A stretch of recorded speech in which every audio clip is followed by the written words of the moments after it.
Hi, I'm Tom Barker and welcome to Archigraphics.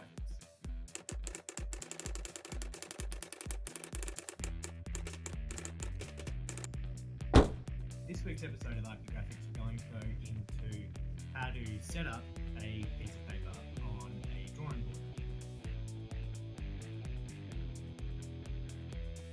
You will need a T-square. You won't need a set square, and you'll need some tape. Then you want to clean up all your tools.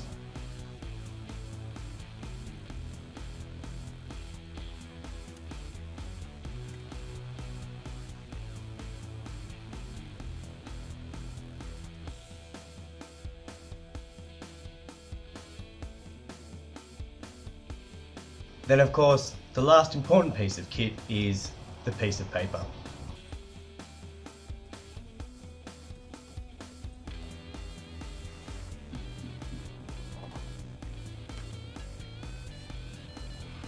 Align the bottom of your page with the top of your T-square arm, and this will make sure that your page is sitting square on the drawing.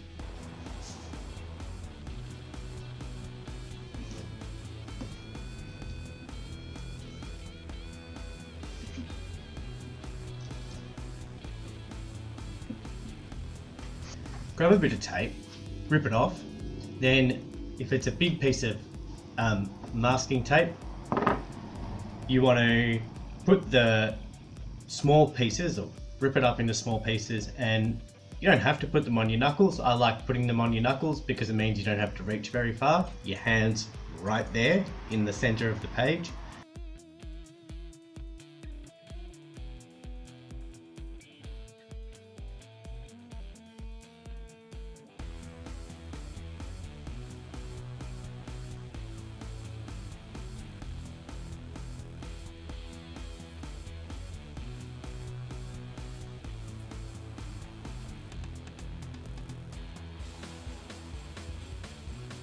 Once you've aligned the drawing arm with the bottom of the page, try not to let the page move and begin to tape in the top corner. Put your hand in the center of the page if that helps, or at each corner.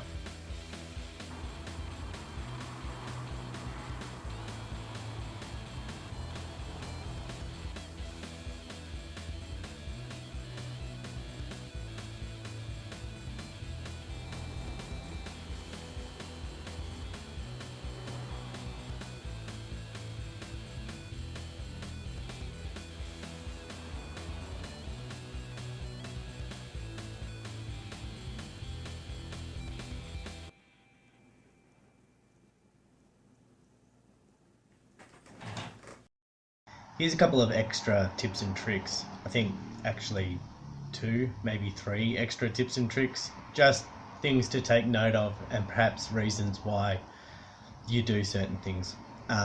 So enjoy them. But that was essentially how you would go about taping a piece of paper to a board when you intend to draw buildings on it. Cool. I've shown today how to set up a regular A4 piece of paper. However, most of you, or many of you, especially in the field of architecture, will be working on much larger pieces of paper. There's one key difference, and it's only a small one. On a larger piece of paper, especially one if you're doing it landscape, and this has been set up portrait, so landscape's the other way around, you want to make sure that you place a piece of tape at the top and at the bottom in the center.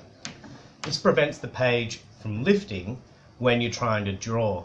And the difficulty with larger pieces of paper is because of that lifting, you tend to find that your lines don't stay straight.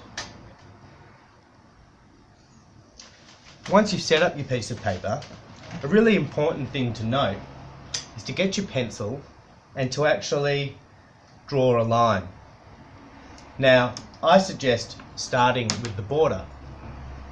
I would put a 2.5 or a 2.54 centimeter from the bottom baseline, which is an inch, and from and on an A4 at least, and proportionally I would make it bigger, a 1.6 in. When measuring lines, although technically this should be a different video, you only measure at 1 point. So you take the bottom corner and you measure 1.6 in and mark a dot. You measure 2.54 up and mark a dot. Then from that dot, you draw the full line across the page. Or, in the case of the other side, you draw it completely up and you go to the end. This becomes really important. If you ever have to take your page off, say to show it to someone, to go to uni, to go to the office, to make space on your drawing board for an urgent project, you need to know which line to set up on. So, we've gone out for a project, we've had to meet someone, we've now got a loose piece of paper. We've drawn our lines, and from then on, when you have drawn your lines, be it the border or anything else, every line from there is based off the line and not actually based off the bottom of the page. And that may sound weird, but what you tend to find when you're drawing lines is that due to the angle you hold your pen, you can actually make them slightly skew. They don't look skew to the naked eye all the time, but they do come out skew. So what we do is we get the line that we've drawn and we line it up with our T-square edge, and then we stick down. Now that means that any line I've drawn on this from the start onto a later piece is line, I'm not going to do those ones because it's is lined up. One other key that you want to find is, if I just pick at this a bit, if this isn't fully put down and flush with the board, when you're moving your drawing board, you'll pick it up. And I'll see if I can do it. Sometimes it does it. There you go. Oh, I did it to the other side too. So actually, simply by moving the drawing board, you can pick up the pieces of tape and that can take it off, which is why the center one's good and the top center one's good. It also just means that you really want to make sure that you've put down the edges on the board. There's not much you can do about it, but it does leave, sadly, a small amount of stick on the underside of your board that will pick up pencil shavings, ink, white out, everything. And so later when you're drawing, if you haven't cleaned that off and you're moving your T-square up and down, your drawing arm, it's not a mechanical board, and you're moving your T-square up and down, you'll actually find that you'll leave streaks on your page. Something to keep in mind when you're setting up your page is what kind of tools you're going to use. I always fall into this trick. So what I tend to do is I tend to place my page here.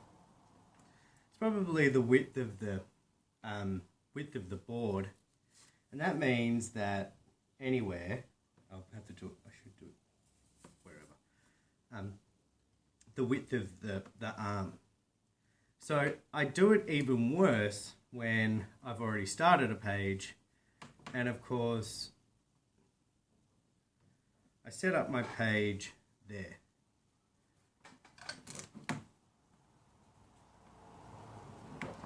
Now, that's all actually really fine and good if you're doing a regular square building. But if you decide that you want to put a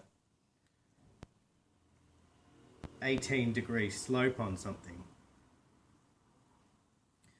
then all of a sudden, and you need to set up the slope from the base of the building or whatever it is you're drawing to the top, you actually find you can't.